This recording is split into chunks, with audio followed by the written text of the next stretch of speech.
Pinadala ko na nga pala kay Kulit yung timbang gagamitin ko para sa paghahalo ng detergent. Nag-order nga pala ako sa Lazada para kami ay makatipid. 150 nga pala ang bili sa timbang to. Doon ko pa sa Mabuhay pinabili. Ayan, ito po yung aking Lazada. Ayan po yung detergent na ating gagamitin. Bubuksan na po natin ang ating parcel. Ba to? Hindi. Sabon. Ay, tiga ano? Tinanong ko nga pala dyan si Kulit. Ang tanong ko, sabi ko, ano ba ang laman ng ating parcel? Sabi niya, ay car. Nung pagbukas niya, ay detergent pala. Sa tuwing may dadating dasing parcel, ang akala niya kasi laging car na lang ang laman ng kanyang box. Ayan, nagsisimula na po tayong magtimpla ng ating detergent.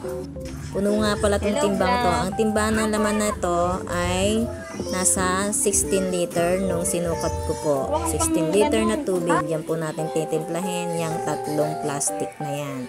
Kaya magsisimula na po tayo. Itong nakakaraan kasi ay napakalakas namin gumamit ng sabon.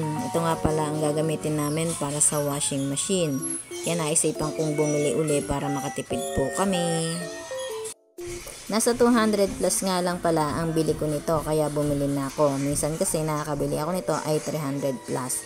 Sale kaya nabili ko lang siya ng mura.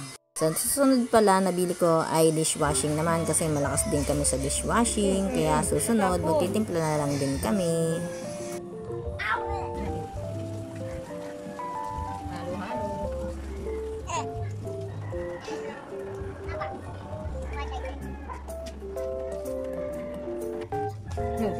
Dagdag na nga pala ako ng tubig dyan dahil nahihirapan na nga pala si Mudra maghalo dahil sa sobrang lapot.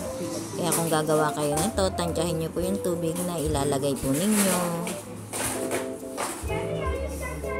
Ayan, tapos na po ang ating detergent. 24 hours muna natin siyang ibabad bago natin siya gamitin.